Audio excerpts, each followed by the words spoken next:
നമസ്തേ, ഞാൻ മായ ജയമോഹൻ. ഈ വീഡിയോയിലെ ശനിയുടെ വക്രഗതിയിലുള്ള സഞ്ചാരത്തിൻ്റെ ഫലമായിട്ട് 12 രാശിക്കാരായ നക്ഷത്രക്കാർക്കും ഉണ്ടാകുന്ന പൊതുവായ ഫലങ്ങൾ എന്തൊക്കെയാണ് എന്നതിനെക്കുറിച്ചാണ് സംസാരിക്കുന്നത്. 2024 ജൂൺ മാസം 29-ാം തീയതി ശനി കുംഭം രാശിയിൽ തന്നെ വക്രഗതിയിൽ സഞ്ചരിച്ചു തുടങ്ങിയിരിക്കുകയാണ്. നവംബർ മാസം 15-ാം തീയതി വരെ ഈ വക്രഗതിയിലുള്ള സഞ്ചാരം തുടരും. തുടർന്ന് ശനി നേർരേഖയിൽ കുംഭൻ രാശിയിൽ തന്നെ സഞ്ചരിക്കുകയും ചെയ്യും. അപ്പോൾ എന്താണ് വക്രസഞ്ചാരം എന്നതിനെക്കുറിച്ച് പറയാം. ഒരു രാശിക്കുള്ളിൽ 2.25 നക്ഷത്രങ്ങളാണ് ഉള്ളത്. ഇപ്പോൾ ഉദാഹരണത്തിന് കുംഭം രാശിയെ തന്നെ ചിന്തിക്കാം. അവിട്ടം അവസാന പകുതി, ചതയം, പൂരുരുട്ടാതി ആദ്യ 1/4 ഭാഗത്തിൽപ്പെട്ട നക്ഷത്രങ്ങളാണ് കുംഭം രാശിയിൽപ്പെട്ട നക്ഷത്രങ്ങൾ. അപ്പോൾ കുംഭൻ രാശിയിലുള്ള ഈ 2.25 നക്ഷത്രത്തിലൂടെയും ശനി സഞ്ചരിക്കുമ്പോഴാണ് ഒരു രാശി കടന്ന് അടുത്ത് മീനത്തിലേക്ക് എത്തുന്നത്. അപ്പോൾ എല്ലാ ഗ്രഹങ്ങളും അതുപോലെ തന്നെയാണ്. ഒരു രാശിയിൽ കടക്കുമ്പോൾ അതിലുള്ള നക്ഷത്രങ്ങളിലൂടെ സഞ്ചരിക്കുകയാണ്. ഇപ്പോൾ ഇവിടെ വക്രത്തിൽ പോയ ശനി കുംഭം രാശിയിൽ തന്നെയാണുള്ളത്. അതായത് പൂരുരുട്ടാതി 2-ാം പാദത്തിൽ എത്തിയ ശനിയാണ് സഞ്ചരിച്ചു കൊണ്ടേയിരിക്കുന്നത്. പുറകിലോട്ട് സഞ്ചരിക്കുകയാണ്. അതായത് ചതയത്തിലേക്ക് പോവുകയാണ്. ചതയത്തിൻ്റെ 19 ഡിഗ്രി വരെ ശനി എത്തിയിട്ട് ശനി വീണ്ടും അവിടെ നിന്ന് കുംഭരാശിയിൽ വീണ്ടും പൂരുരുട്ടാതിയിലേക്ക് തിരിച്ച് യാത്ര ചെയ്യും.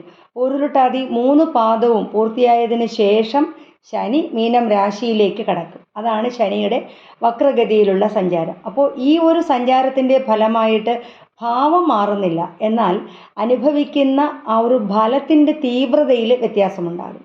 ഏതൊരു ഗ്രഹങ്ങളും വക്രഗതിയിലേക്ക് പോകുമ്പോൾ കുറച്ച് കൂടുതൽ ഫലങ്ങളെയാണ് നൽകുന്നത്. ഇവിടെ ശനിക്ക് ഒരു രാശിയിൽ 2.25 വർഷമാണുള്ളത്. വളരെ പതിയെ സഞ്ചരിക്കുന്ന, വളരെ സാവധാനത്തിൽ സഞ്ചരിക്കുന്ന ഒരു ഗ്രഹമാണ് ശനി. പക്ഷേ വക്രഗതിയിലുള്ള സഞ്ചാരമാകുമ്പോൾ കുറച്ചുകൂടി വേഗത്തിൽ സഞ്ചരിക്കും എന്നർത്ഥം. അപ്പോൾ ഇവിടെ വന്നിട്ട് ശനിയുടെ ഈ വക്രഗതിയിലുള്ള സഞ്ചാരത്തിൻ്റെ ഫലമായിട്ട് അശ്വതി ഭരണി കാർത്തിക ആദ്യ 1/4 ഭാഗത്തിൽപ്പെട്ട നക്ഷത്രങ്ങൾ അടങ്ങിയ മേടം രാശിക്കാരെ സംബന്ധിച്ചിടത്തോളം അവരുടെ 10, 11 ഭാവങ്ങളുടെ അധിപതിയായ ശനി ഇപ്പോൾ 11-ാം ഭാവത്തിലൂടെയാണ് സഞ്ചരിക്കുന്നത്. അപ്പോൾ മേടൻ രാശിക്കാരെ സംബന്ധിച്ച് കർമ്മരംഗത്ത് വളരെയധികം പുഷ്ടി ഉണ്ടാകുന്ന സമയമാണ്. അതുപോലെ തന്നെ എന്തെങ്കിലുമൊക്കെ നേട്ടങ്ങൾ കിട്ടുന്ന സമയമാണ്. ജ്യേഷ്ഠ സഹോദരനിൽ നിന്നും എന്തെങ്കിലും ആനുകൂല്യങ്ങളൊക്കെ ലഭിക്കുന്ന ഒരു കാലഘട്ടമാണ്. അപ്പോൾ ഈ ഒരു 11-ാം ഭാവത്തിലേക്ക് മാറിയെങ്കിലും അതിൻ്റേതായ ഫലം മേടം രാശിക്കാർക്ക് ലഭിച്ചിരുന്നില്ല. അതായത് 2023 ജനുവരി മാസം 16-ാം തീയതി ശനി 11-ാം ഭാവത്തിലേക്ക് കടന്നതാണ്. പക്ഷേ വ്യാഴം അവിടെ മേടം രാശിയിൽ തന്നെ ഉണ്ടായിരുന്നു. അപ്പോൾ അങ്ങനെയൊക്കെ ഒരുപാട് കാര്യങ്ങൾ നോക്കുകയാണെങ്കിൽ ശനി അതിൻ്റേതായിട്ടുള്ള ഒരു ഫലം മേടം രാശിക്കാർക്ക് കൊടുത്തിരുന്നില്ല. ഇപ്പോഴാണ് മേടം രാശിക്കാർക്ക് വ്യാഴം 2-ാം ഭാവത്തിലേക്ക് വരികയും കുറച്ച് ഗുണങ്ങളൊക്കെ കിട്ടി തുടങ്ങിയത്. അപ്പോൾ ഈ ശനിയുടെ ഈ ഒരു ഫലം, ഈ ഒരു രാശി മാറ്റം കർമ്മരംഗത്ത് വളരെയധികം പുഷ്ടിയുണ്ടാക്കും. പഠിക്കുന്ന കുട്ടികളെ സംബന്ധിച്ചും വളരെ ഗുണപ്രദമായ സമയമാണ്. ആ ഒരു മന്ദതയൊക്കെ മാറി നന്നായിട്ട് പഠിക്കാനും കാര്യങ്ങൾ നന്നായിട്ട് കൂടുതൽ മാർക്ക് സ്കോർ ചെയ്യാനും ഒക്കെ സാധിക്കുന്ന ഒരു സമയമാണ്.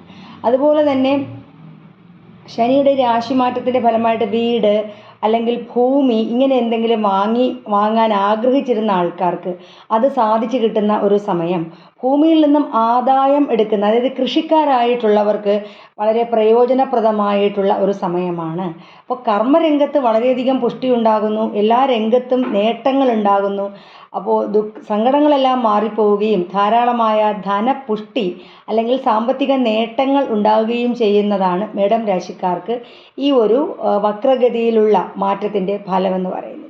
കാർത്തിക അവസാന 1/4 ഭാഗം, രോഹിണി മകയിരം ആദ്യ പകുതിയിൽപ്പെട്ട ഇടവം രാശിക്കാരെ സംബന്ധിച്ചിടത്തോളം അവരുടെ 10-ാം ഭാവത്തിലൂടെയാണ് ശനി സഞ്ചരിക്കുന്നത്. 10-ലെ ശനി കണ്ടക ശനിയാണ്.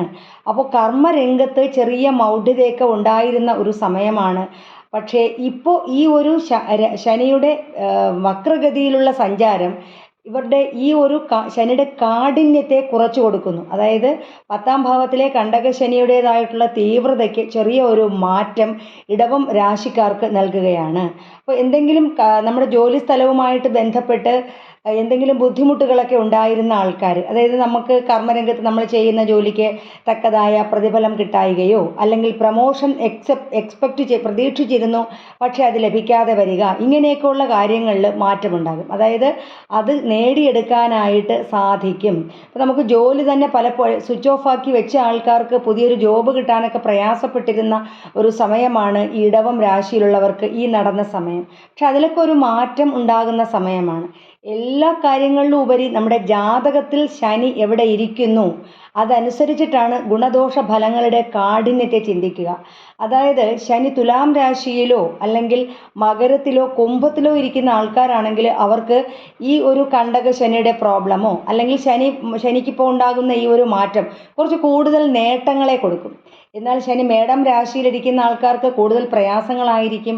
അതുപോലെ അഷ്ടമത്തിൽ ജാതകത്തിൽ ശനി ഇരിക്കുന്ന ആൾക്കാർ പ്രയാസപ്പെടും.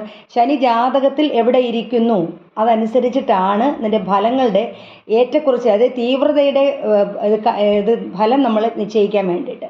ഇപ്പോൾ ഇവിടെ വന്നിട്ട് ഇടവം രാശിക്കാരെ സംബന്ധിച്ചിടത്തോളം വക്രഗതിയിലുള്ള ഈ സഞ്ചാരം കണ്ടകശനിയുടെ അവരുടെ 10ാം ഭാവത്തിലെ കണ്ടകശനിയുടെ കാഠിന്യത്തെ കുറച്ചു കൊടുക്കും എന്ന് പറയുന്നു. അടുത്തത് മിഥുനം രാശിക്കാരാണ്. മകയിരം അവസാന പകുതി, തിരുവാതിര, പുണർദം ആദ്യ മുക്കാൽ ഭാഗത്തിൽപ്പെട്ട നക്ഷത്രങ്ങളാണ് മിഥുനം രാശിയിൽപ്പെട്ട നക്ഷത്രങ്ങൾ. അവരുടെ 8, 9 ഭാവങ്ങളുടെ അധിപതിയായ ശനി 9ാം ഭാവത്തിലൂടെ സഞ്ചരിക്കുകയാണ്. അപ്പോൾ മിഥുനം രാശിക്കാരെ സംബന്ധിച്ചിടത്തോളവും ഈ ഒരു സഞ്ചാരഗതി, അതായത് വക്രത്തിലേക്കുള്ള ഈ ഒരു സഞ്ചാരഗതി ഗുണങ്ങളെ കൊടുക്കും. അതായത് ആരോഗ്യപരമായിട്ട് എന്തെങ്കിലും ബുദ്ധിമുട്ട് ഉണ്ടായിരുന്ന ആൾക്കാർക്ക് ചെറിയ ഒരു ആശ്വാസം കിട്ടുന്ന ഒരു സമയമാണ്. അൾസർ, പൈൽസ് പോലുള്ള രോഗങ്ങളൊക്കെ ബുദ്ധിമുട്ടിച്ചുകൊണ്ടിരുന്ന ആൾക്കാർ, അതുപോലെ തന്നെ ജോയിൻറ്റ് പെയിൻസ്, നമുക്ക് എന്തെങ്കിലും നടക്കുന്നതിനുള്ള ബുദ്ധിമുട്ടുകളോ അങ്ങനെ ഉണ്ടായിരുന്ന ആൾക്കാർ, അവർക്കൊക്കെ ഒരു ചെറിയൊരു ആശ്വാസം കിട്ടുന്ന ഒരു സമയമാണ്. ആരോഗ്യരംഗത്ത് ഒരു ആശ്വാസം കിട്ടുന്ന സമയമാണ്. അതുപോലെ തന്നെ എന്തെങ്കിലുമൊക്കെ ഒരു ലീഡർഷിപ്പ്, അതായത് സമുദായത്തിൻ്റെയോ അല്ലെങ്കിൽ ഏതെങ്കിലും ഒരു ക്ഷേത്രത്തിൻ്റെയോ നമ്മുടെ റെസിഡൻസ് അസോസിയേഷനുകൾ ഇങ്ങനെയൊക്കെയുള്ള രംഗത്ത് എന്തെങ്കിലും ഒരു ലീഡർഷിപ്പ്, അവർക്കൊരു നേതൃത്വം കിട്ടുന്ന ഒരു സമയമാണ്. ഭാഗ്യാദി വർധനവ് ഉണ്ടാകുന്ന സമയമാണ്. പക്ഷെ വ്യാഴത്തിൻ്റെ ഈ ഒരു സ്ഥിതി കൊണ്ട് ചിലവുകൾ അതിക്രമിച്ചിരിക്കുന്ന ഒരു കാലഘട്ടമായിരിക്കും മിഥുനം രാശിക്കാരെ സംബന്ധിച്ചിടത്തോളം. അതായത് എക്സ്പെക്റ്റ് ചെയ്യുന്നതിനേക്കാൾ കൂടുതൽ നമുക്ക് ചിലവുകൾ ഉണ്ടാകുന്ന ഒരു സമയമാണ്. പക്ഷെ അതിൽ ഇപ്പോൾ ഈ ഒരു വക്രത്തിലുള്ള ഈ ഒരു സഞ്ചാരം ഈ ഒരു നവംബർ വരെയുള്ള ഈ ഒരു സമയത്ത്, അതായത് 140 ദിവസത്തോളമുണ്ട്, അതിന് ഒരു ചെറിയൊരു ആശ്വാസം ഈ ഒരു സമയത്ത് ഉണ്ടാകും. മിഥുനം രാശിക്കാരെ സംബന്ധിച്ചിടത്തോളവും കുറച്ച് ഗുണപ്രദമായ ഫലങ്ങൾ തന്നെയാണ് ലഭിക്കുക. അടുത്തത് കർക്കിടകം രാശിക്കാരാണ്. പുണർദം അവസാന കാൽഭാഗം, പൂയം, ആയില്യം നക്ഷത്രങ്ങളാണ് കർക്കിടകം രാശിയിൽപ്പെട്ട നക്ഷത്രങ്ങൾ. കർക്കിടകം രാശിക്കാരെ സംബന്ധിച്ച് അവരുടെ 7, 8 ഭാവങ്ങളുടെ അധിപതിയായ ശനി ഇപ്പോൾ 8ാം ഭാവത്തിലൂടെ സഞ്ചരിക്കുകയാണ്. അതായത് അഷ്ടമ ശനി അനുഭവിച്ചുകൊണ്ടിരിക്കുകയാണ്. അപ്പോൾ അഷ്ടമം എന്ന് പറഞ്ഞാൽ അറിയാം നമുക്ക് 8ആണ്. അപ്പോൾ 8ൻ്റെ പണി കിട്ടിക്കൊണ്ടിരിക്കുന്ന ഒരു സമയമാണ്. അതിൽ ചെറിയ ഒരു മാറ്റമുണ്ടാകുന്ന ഒരു കാലഘട്ടമായിരിക്കും. പ്രത്യേകിച്ചും നമ്മുടെ സ്ത്രീകളായിട്ടുള്ളവർക്കാണെങ്കിൽ യൂട്രസുമായിട്ട് ബന്ധപ്പെട്ട് എന്തെങ്കിലും ഗൈനക് വിഷയങ്ങൾ അങ്ങനെയൊക്കെ ഉള്ളവർക്ക് അതിലൊരു ആശ്വാസം കിട്ടുന്ന ഒരു സമയം. കൺസീവ് ചെയ്തിരിക്കുന്ന ആൾക്കാർക്ക് ഗുണപ്രദമായ ഒരു സമയം. അതുപോലെ തന്നെ നമ്മുടെ കർമ്മരംഗത്ത് എന്ത് കാര്യത്തിന് ഇറങ്ങിയാലും തടസ്സം ആയിരുന്ന ഒരു സമയമാണിത്. അപ്പോൾ അതിലൊക്കെ ഒരു ചെറിയൊരു മാറ്റം കിട്ടുന്ന ഒരു സമയം, മനസ്സിനൊരു സുഖവും സന്തോഷവും ഒക്കെ കിട്ടുന്ന സമയം. അപ്പോൾ അതുപോലെ തന്നെ ആരോഗ്യപരമായ വിഷയങ്ങളുമായിട്ട് ബന്ധപ്പെട്ട് കുറച്ച് പ്രയാസങ്ങളൊക്കെ ഉണ്ടായിരുന്ന ഒരു കാലഘട്ടമാണിത്. അവിടെ ഒരു വലിയ മാറ്റം തന്നെയാണ് ഈ ഒരു 140 ദിവസം കർക്കിടകം രാശിക്കാരായ നക്ഷത്രക്കാർക്ക് ലഭിക്കുക. അതുപോലെ വിവാഹം ആലോചിച്ചു കൊണ്ടിരുന്ന ആൾക്കാർ, വിവാഹ ജീവിതത്തിൽ എന്തെങ്കിലും ബുദ്ധിമുട്ട് അനുഭവപ്പെട്ടുകൊണ്ടിരുന്നവർ, അവർക്കൊക്കെ ഒരു ആശ്വാസം. അതായത് കല്യാണം നോക്കിയിരുന്നു, കല്യാണം ഒന്നും ശരിയാവാതിരിക്കുന്നവർക്കാണെങ്കിൽ ഒരു കല്യാണം സാധ്യമായി കിട്ടുന്ന ഒരു സമയം, ഇത് സെറ്റായി കിട്ടുന്ന ഒരു സമയം. അതുപോലെ വിവാഹ ജീവിതവുമായിട്ട് ബന്ധപ്പെട്ട് ഭാര്യ ഭർത്താക്കന്മാർ തമ്മിലെ കുഞ്ഞു തർക്കങ്ങൾ, അല്ലെങ്കിൽ നമ്മുടെ ജീവിത പങ്കാളിക്ക് ആരോഗ്യപരമായ വിഷയങ്ങൾ എന്തെങ്കിലും വന്നുപോയെങ്കിൽ അവിടെ ഒരു ആശ്വാസം, അതെല്ലാം കിട്ടുന്ന ഇതിനൊക്കെ ഒരു റിലീഫ്. പിണങ്ങിയിരിക്കുന്നവരാണെങ്കിൽ അവർ വീണ്ടും ഒന്നിച്ചു ചേരുന്നതിനൊക്കെ സാധിക്കുന്ന ഒരു സുന്ദരമായ കാലഘട്ടമാണ് ഈ ഒരു സമയമെന്ന് പറയാം. അടുത്തത് ചിങ്ങം രാശിക്കാരാണ്. മകം പൂരം ഉത്രം ആദ്യ കാൽഭാഗത്തിൽപ്പെട്ട നക്ഷത്രങ്ങളാണ് ചിങ്ങം രാശിയിൽപ്പെട്ട നക്ഷത്രങ്ങൾ. ചിങ്ങം രാശിക്കാരുടെ 6, 7 ഭാവങ്ങളുടെ അധിപതിയായ ശനി 7ാം ഭാവത്തിലൂടെ സഞ്ചരിക്കുകയാണ്. അപ്പോൾ 7ാം ഭാവത്തിലെ ശനി കണ്ടകശനിയാണ്, 7ലെ കണ്ടകശനിയാണ്. 7ലെ കണ്ടകശനിയുടെ ഫലമെന്ന് പറയുന്നത് നമ്മുടെ കുടുംബജീവിതത്തിനകത്ത് നമ്മുടെ ജീവിത പങ്കാളിക്ക് ആരോഗ്യപരമായ വിഷയമുണ്ടാക്കും. അതുപോലെ ജീവിത പങ്കാളിയുടെ പുരുഷന്മാരാണെങ്കിൽ അവരുടെ ഭാര്യയ്ക്ക് യൂട്രസുമായിട്ട് ബന്ധപ്പെട്ട് എന്തെങ്കിലും ബുദ്ധിമുട്ടുകൾ, കൺസീവ് ചെയ്തിരിക്കുന്ന ആൾക്കാരാണെങ്കിൽ വളരെ സൂക്ഷിക്കേണ്ട ഒരു കാലഘട്ടമാണ്. അതുപോലെ തന്നെ സ്ത്രീകളായിട്ടുള്ളവരാണെങ്കിലും ഇതേപോലുള്ള ഗൈനക് വിഷയങ്ങൾ വരുന്നതിന് സാധ്യതയുള്ള ഒരു സമയം. കുടുംബജീവിതത്തിനകത്തൊരു സുഖക്കുറവുകൾ, ഭാര്യ ഭർത്താക്കന്മാർ തമ്മിൽ അകാരണമായിട്ട് തർക്കം, അഭിപ്രായ വ്യത്യാസം ഇതൊക്കെ ഉണ്ടാകാം. വിവാഹ ജീവിതം, നമ്മുടെ ജാതകത്തിൽ ശനി അനിഷ്ട സ്ഥാനത്താണെങ്കിലോ അല്ലെങ്കിൽ 7ാം ഭാവത്തിലാണ് ജാതകത്തിൽ ഇരിക്കുന്നെങ്കിലോ ഒക്കെ ഇതിൻ്റെ ഫലം കുറച്ച് കൂടുതൽ അവരനുഭവിക്കേണ്ടതായിട്ട് വരും. അതായത് ഇപ്പോൾ നടന്നുകൊണ്ടിരിക്കുന്ന സമയം പ്രത്യേകിച്ചും ശനിയുടേതാണെങ്കിൽ, അതായത് ശനി മഹാദശയോ ശനിയുടെ അന്തർദശാകാലങ്ങളോ ഒക്കെ നടക്കുകയാണെങ്കിൽ കുറച്ച് കൂടുതൽ പ്രയാസങ്ങളൊക്കെ അനുഭവിച്ചു കൊണ്ടിരിക്കുന്ന ഒരു രാശി തന്നെയാണ് ഈ ചിങ്ങം രാശി. ഞാൻ ഈ പറഞ്ഞ വിഷയങ്ങൾ, അതായത് കുടുംബജീവിതവുമായി ബന്ധപ്പെട്ട് അതുപോലെ തന്നെ ആരോഗ്യ വിഷയങ്ങൾ, പാർട്ട്ണറുടെ ആരോഗ്യ വിഷയങ്ങൾ, ഇതിലൊക്കെ ബുദ്ധിമുട്ടുണ്ടാക്കിയിരുന്ന ഒരു സമയമാണ്. അപ്പോൾ അതുപോലെ ലവ് ലൈഫൊക്കെ ഉള്ള ആൾക്കാരാണെങ്കിലും എന്തെങ്കിലുമൊക്കെ പ്രയാസങ്ങൾ, എന്തെങ്കിലും അത് പൊളിഞ്ഞു പോകാനൊക്കെ ഉള്ള സാധ്യതകൾ, ഇങ്ങനെയൊക്കെ ഉള്ള സമയമാണ്. അപ്പോൾ അവിടെ ഒരു ഈ 140 ദിവസം, നവംബർ മാസം 15ാം തീയതി വരെയുള്ള സമയം കുറച്ചൊരു ആശ്വാസം കിട്ടും. അതിനകത്ത് അതിൻ്റെ ആ ഒരു തീഷ്ണത, അല്ലെ കാഠിന്യം എന്ന് പറയുന്നത് കുറഞ്ഞു വരികയും നമുക്കൊരു റിലീഫൊക്കെ കിട്ടുകയും ഇതിനകത്ത് ഒരു നേട്ടം, അതായത് ഒരു ഉയർച്ച ഉണ്ടാവുകയും ചെയ്യുന്ന ഒരു സമയമാണിത്. അടുത്തത് കന്നിരാശിക്കാരാണ്. കന്നിരാശിയുടെ 5, 6 ഭാവങ്ങളുടെ അധിപതിയായ ശനി 6ാം ഭാവത്തിലൂടെ സഞ്ചരിക്കുകയാണ്. ഉത്രം അവസാന മുക്കാൽ ഭാഗം, അത്തം, ചിത്തിര ആദ്യ പകുതിയിൽപ്പെട്ട നക്ഷത്രങ്ങളാണ് കന്നിരാശിയിൽപ്പെട്ട നക്ഷത്രങ്ങൾ. കന്നിരാശിക്കാരെ സംബന്ധിച്ചിടത്തോളം 6ാം ഭാവത്തിലെ ശനി വലിയ പ്രശ്നക്കാരനൊന്നുമല്ല. ശനിയുടെ ഇഷ്ടസ്ഥാനമാണ് 6ാം ഭാവം. അപ്പോൾ കന്നിരാശിക്കാർക്ക് ശത്രുക്കൾ, അതായത് കൂട്ടുകാരായിട്ടുള്ളവർ വല്ല ശത്രുക്കളായിട്ടൊക്കെ ഉണ്ടെങ്കിൽ അതിലൊരു മാറ്റമുണ്ടാകും. കന്നിരാശിക്കാരെ സംബന്ധിച്ചിടത്തോളം ഇപ്പോൾ ജാതകപരമായിട്ട് ശനി മോശാവസ്ഥയിലാണ് ഇരുന്നിരുന്നതെങ്കിൽ നമ്മുടെ സംശയകരമായ സാഹചര്യത്തിലൊക്കെ നമുക്ക് എന്തെങ്കിലുമൊക്കെ ബുദ്ധിമുട്ടുകൾ, ചീത്തപ്പേരൊക്കെ കേൾക്കുന്നതിന് സാധ്യതയുണ്ടായിരുന്നു. അതുപോലെ ആരോഗ്യപരമായിട്ട് കുഞ്ഞു വിഷയങ്ങൾ, ഒരു ദിവസമെങ്കിലും ഒരു അസുഖമായിട്ട് ഹോസ്പിറ്റലൈസ് ചെയ്യാനോ ഒക്കെ ഉള്ള സാധ്യതയുള്ളൊരു കാലഘട്ടമായിരുന്നു. പക്ഷെ അതിലൊക്കെ ഒരു ചെറിയൊരു മാറ്റം, 6ലെ ശനി വലിയ പ്രശ്നക്കാരനൊന്നും അല്ല. അതുകൊണ്ട് കന്നിരാശിക്കാരെ സംബന്ധിച്ചിടത്തോളം കുറച്ചുകൂടി നല്ല ഒരു സമയമായിരിക്കും. നല്ല ഗുണങ്ങൾ തന്നെയാണ് ഈ ഒരു ശനി നൽകുന്നത്. അടുത്തത് തുലാം രാശിക്കാരാണ്. ചിത്തിര അവസാന പകുതി, ചോതി, വിശാഖം ആദ്യ മുക്കാൽ ഭാഗത്തിൽപ്പെട്ട നക്ഷത്രങ്ങളാണ് തുലാം രാശിയിൽപ്പെട്ട നക്ഷത്രങ്ങൾ. തുലാം രാശിയുടെ 4, 5 ഭാവങ്ങളുടെ അധിപതിയായ ശനി 5ാം ഭാവത്തിലൂടെ സഞ്ചരിക്കുകയാണ്. അപ്പോൾ 5ാം ഭാവത്തിൽ ശനി തുലാം രാശിക്കാരെ സംബന്ധിച്ച് ഇപ്പോൾ വ്യാഴത്തിൻ്റെ സ്ഥിതി നോക്കുകയാണെങ്കിൽ വ്യാഴം അഷ്ടമത്തിൽ ഇരിക്കുന്ന ഒരു കാലഘട്ടമാണ്. അപ്പോൾ തുലാം രാശിക്കാരെ സംബന്ധിച്ചിടത്തോളം ഈ 5ലെ ശനി, അതായത് ഇപ്പോൾ ഒരു ശനി പ്രതിലോമമായിട്ട് സഞ്ചരിക്കുന്ന, വക്രഗതിയിൽ സഞ്ചരിക്കുന്നത് കുറച്ച് ഗുണങ്ങളെയൊക്കെ കൊടുക്കും. അതായത് ഇപ്പോൾ ഒരു ചെറിയൊരു ആശ്വാസം ഇവിടെ കിട്ടുന്ന സമയമാണ്. പക്ഷേ വ്യാഴത്തിൻ്റെ സ്ഥാനം ശരിയല്ലാത്തത് കൊണ്ട്, ഇപ്പോൾ ശനിയുടെ കാര്യം പറയുമ്പോൾ വ്യാഴം പറയേണ്ടതില്ല, എങ്കിലും ഞാൻ ആ ഒരു രാശിയുടെ ഫലത്തെക്കുറിച്ച് പറയുന്നത് കൊണ്ട് പറയുകയാണ്.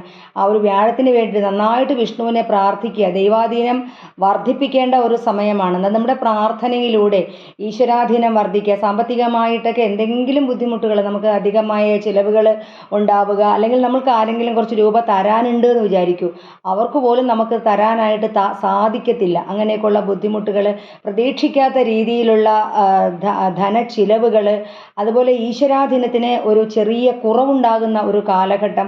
അപ്പോൾ ഈ റിട്രോഗ്രേറ്റായിട്ട്, ഈ പ്രതിലോമമായിട്ട് ഈ ശനി സഞ്ചരിക്കുന്ന, വക്രഗതിയിൽ ഈ സഞ്ചരിക്കുന്ന ഈ ഒരു സമയത്ത് ഒരു കുഞ്ഞു ആശ്വാസം, അതായത് വേനൽക്കാലത്ത് പെയ്യുന്ന ഒരു ചെറിയ മഴ പോലെ ചെറിയൊരു ആശ്വാസം തുലാം രാശിക്കാർക്ക് ഉണ്ടാകുമെന്ന് പറയാം. അടുത്തത് വൃശ്ചികം രാശിക്കാരാണ്. വൃശ്ചികം രാശിയിൽപ്പെട്ട നക്ഷത്രങ്ങൾ വിശാഖം അവസാന കാൽഭാഗം, അനിഴം, തൃക്കേട്ട നക്ഷത്രങ്ങളാണ് വൃശ്ചികം രാശിയിൽപ്പെട്ട നക്ഷത്രങ്ങൾ. വൃശ്ചികം രാശിയുടെ 3, 4 ഭാവങ്ങളുടെ അധിപതിയായ ശനി 4ാം ഭാവത്തിലൂടെ സഞ്ചരിക്കുകയാണ്. 4ലെ ശനി കണ്ടക ശനിയാണ്.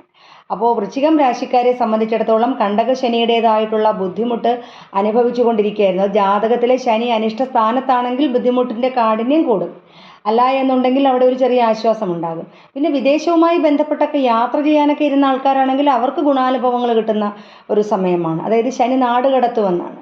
അപ്പോൾ അതിൽ ഒരു മാറ്റം, അതിൽ ഗുണങ്ങൾ കിട്ടുന്ന ഒരു കാലഘട്ടമായിരുന്നു ഇത്.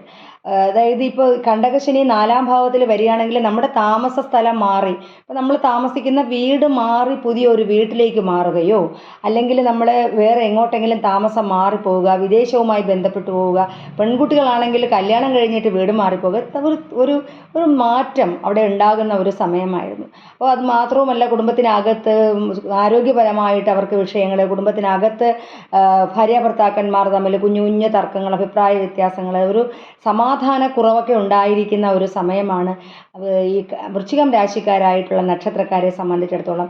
അതുപോലെ തന്നെ ആരോഗ്യപരമായിട്ടും കുഞ്ഞു ബുദ്ധിമുട്ടൊക്കെ, ചെറിയ ബുദ്ധിമുട്ടൊക്കെ ഉണ്ടാകുന്ന ഒരു സമയമാണ്. പക്ഷേ ഈ ഒരു വക്രഗതിയിലുള്ള ശനിയുടെ സഞ്ചാരം വൃശ്ചികം രാശിക്കാരായിട്ടുള്ള നക്ഷത്രക്കാർക്ക്, അനിഴം തൃക്കേട്ട നക്ഷത്രക്കാർക്ക് കുറച്ചൊരു ആശ്വാസമാണ് ഈ നവംബർ മാസം 15-ാം തീയതി വരെ ഉണ്ടാവുക.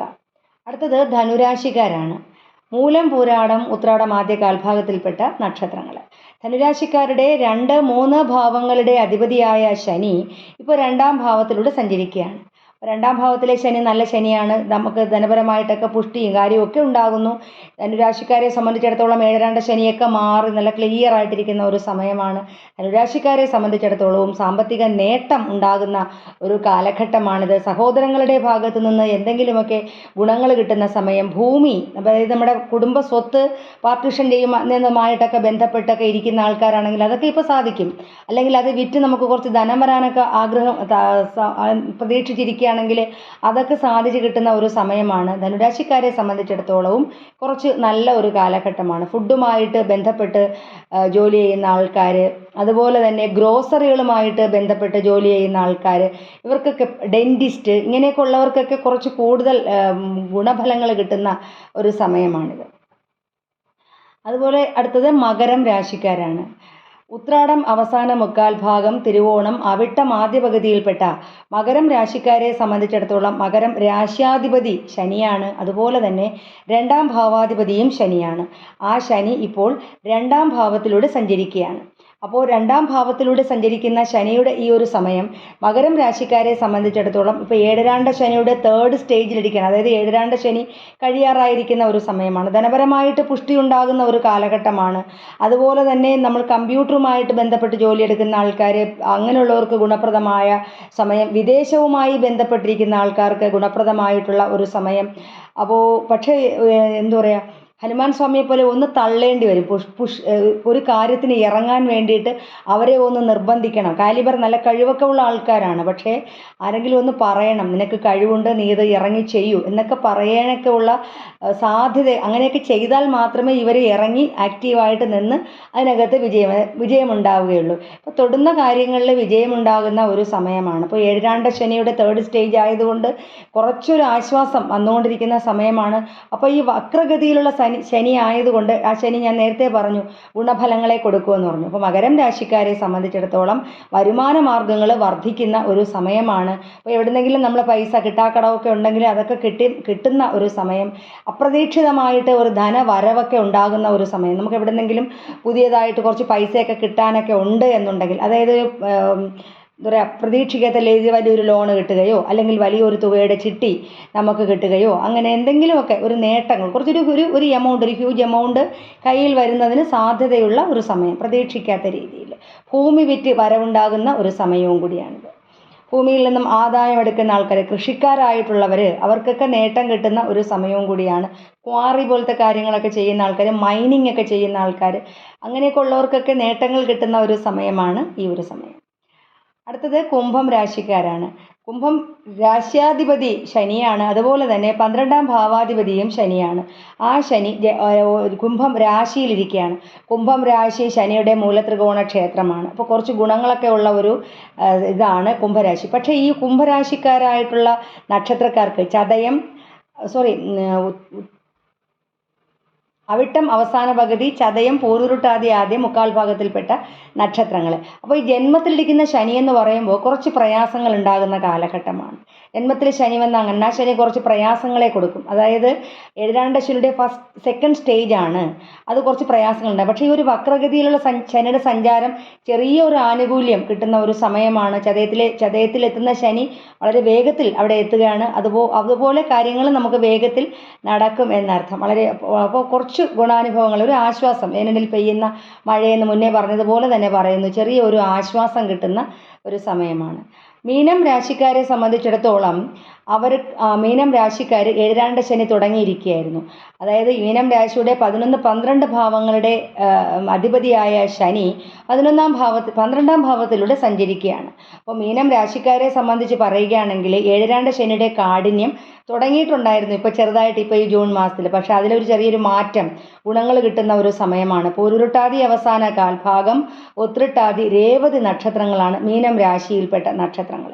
മീനം രാശിക്കാരെ സംബന്ധിച്ച് ഗുണാനുഭവങ്ങൾ കുറച്ച് കൂടുതൽ കിട്ടുന്ന ഒരു സമയമാണ് ഈ ഒരു സമയം. ഇപ്പോൾ നമ്മൾ വിദേശവുമായിട്ട് ബന്ധപ്പെട്ട് ജോലി എടുക്കുന്ന ആൾക്കാർ, വിദേശ രാജ്യത്ത് താമസിക്കുന്ന ആൾക്കാർക്ക് എന്തെങ്കിലും പ്രൊമോഷനോ അല്ലെങ്കിൽ എന്തെങ്കിലും ജോബ് അവർ അന്വേഷിച്ചുകൊണ്ടിരിക്കുകയാണ്, ജോബ് ചേഞ്ചിന് വേണ്ടി ആഗ്രഹിക്കുകയാണ് എങ്കിൽ അതൊക്കെ സാധിച്ചു കിട്ടുന്ന ഒരു സമയമാണ്. അതുപോലെ നാട്ടിൽ നിൽക്കുന്ന ആൾക്കാർ ഫോറിൻ യാത്രകൾ നടത്താൻ ആഗ്രഹിച്ചിരിക്കുകയാണെങ്കിൽ അത് സാധിച്ചു കിട്ടുന്ന സമയം. പഠിക്കാൻ കുഞ്ഞുങ്ങൾ പോകാൻ ആഗ്രഹിച്ചിരിക്കുകയാണെങ്കിൽ അത് സാധിച്ചു കിട്ടുന്ന സമയം. അപ്പോൾ ശനി ഇപ്പോൾ ഒരു മീനം രാശിക്കാരെ സംബന്ധിച്ചിടത്തോളം കുറച്ച് ഗുണഫലങ്ങളെയാണ് നൽകുന്നത്. അപ്പോൾ മീനം രാശിക്കാർക്കും വളരെ പ്രയോജനപ്രദമായിട്ടുള്ള ഒരു സമയം തന്നെയാണ് ജൂൺ 29 മുതൽ നവംബർ 15 വരെയുള്ള ഈ ശനിയുടെ വക്രഗതിയിലുള്ള സഞ്ചാരം കൊടുക്കുന്നത്. അപ്പോൾ ശനീശ്വരനെ നന്നായി പ്രാർത്ഥിക്കുക. സാധിക്കുമെങ്കിൽ ശനിയാഴ്ച ദിവസം വെജിറ്റേറിയനായിട്ടിരുന്ന് ശനീശ്വരനെ പ്രാർത്ഥിക്കാനും, അടുത്തുള്ള അയ്യപ്പൻ ക്ഷേത്രങ്ങളിലോ അല്ലെങ്കിൽ ഹനുമാൻ സ്വാമി ക്ഷേത്രത്തിലോ ശനിയാഴ്ച പോയി പ്രാർത്ഥിക്കുക. നടന്നു പോകാൻ സാധിക്കുമെങ്കിൽ അങ്ങനെ ചെയ്യുന്നത് കുറച്ചുകൂടി നല്ലതായിരിക്കും. ശനി എപ്പോഴും അങ്ങനെയാണ്, എഫേർട്ട് എടുക്കുക എങ്കിൽ മാത്രമേ ഔട്ട്പുട്ട് കിട്ടുള്ളൂ. അതാണ് ശനിയുടെ രീതി. അതായത് അധ്വാനിക്കുന്നവർക്ക് മാത്രമേ പ്രതിഫലം കൊടുക്കുകയുള്ളൂ. അപ്പം നമ്മൾ ഒരു വണ്ടി കയറി നടന്നു പോയാൽ കുറച്ച് കൂടുതൽ പ്രീതി ശനിയുടെ ഭാഗത്തു നിന്നുണ്ടാവുകയും നമുക്ക് ശനിയുടെ ഒരു മെറിറ്റ് എന്താണെന്ന് വെച്ചാൽ ശനി തരുന്ന ഒരു ആനുകൂല്യം, നമുക്ക് എന്തെങ്കിലും ശനി ദിശാകാലത്തോ അപഹാരകാലത്തോ നമുക്ക് ഒരു ഭാഗ്യം കിട്ടുകയാണെങ്കിൽ അത് ഒരിക്കലും തിരിച്ചു പിടിച്ചുകൊണ്ട് പോകത്തില്ല, അത് അവിടെ തന്നെ നിലനിൽക്കും. പക്ഷേ മറ്റുള്ള ഗ്രഹങ്ങൾ അങ്ങനെയല്ല. പ്രത്യേകിച്ച് രാഹു ആണെങ്കിൽ തന്നത് മുഴുവൻ കൊണ്ടുപോകും. മൂഷിക സ്ത്രീ വീണ്ടും മൂഷിക സ്ത്രീ എന്നുള്ള അവസ്ഥയിലാണ് രാഹുവിൻ്റെ സ്ഥിതി എന്ന് പറയുന്നത്. അപ്പോൾ ശനീശ്വരനെ നന്നായി പ്രാർത്ഥിക്കുക. ശനിയാഴ്ച ഭഗവാന് ഒരു മാസത്തിൽ ഒരു ശനിയാഴ്ച എള്ളുപായസം അയ്യപ്പ ക്ഷേത്രത്തിൽ കൊടുക്കുന്നതും അയ്യപ്പന് എള്ളെണ്ണ അദ്ദേഹത്തിന് അഭിഷേകത്തിന് കൊടുക്കുന്നത് നല്ലതാണ്. എള്ള് തിരി വയ്ക്കുന്നത് നല്ലതാണ്. ഓം ക്രൂം പരായഗോത്രേ നമ എന്നുള്ള ശനീശ്വരൻ്റെ അയ്യപ്പൻ്റെ ബീജമന്ത്രം ദിവസവും 108 തവണ ജപിക്കുന്നതും അല്ലെങ്കിൽ ശനിയാഴ്ചകളിൽ 108 തവണ ജപിക്കുന്നത് നല്ലതായിരിക്കും. നന്നായി ശനീശ്വരനെ പ്രാർത്ഥിക്കുക. ഹനുമാൻ സ്വാമിയെ പ്രാർത്ഥിക്കുക. ഹനുമാന് വെറ്റിലമാല കൊടുക്കുക. ഹനുമാൻ സ്വാമിക്ക് ഭാഗ്യസൂക്തം രാവിലെ സമയത്ത് കൊടുക്കുക. അങ്ങനെയൊക്കെ ചെയ്ത് ശനീശ്വരനെ പ്രാർത്ഥിച്ചിരിക്കുകയാണെങ്കിൽ തീർച്ചയായിട്ടും 100% ശനീശ്വര പ്രീതി ഉണ്ടാവുകയും വിജയമുണ്ടാവുകയും ചെയ്യും. അപ്പോൾ ജ്യോതിഷ സംബന്ധമായിട്ടുള്ള എല്ലാ സംശയങ്ങൾക്കും എൻ്റെ വാട്സപ്പ് നമ്പറുമായിട്ട് ബന്ധപ്പെടാവുന്നതാണ്. വീണ്ടും കാണാം. നന്ദി.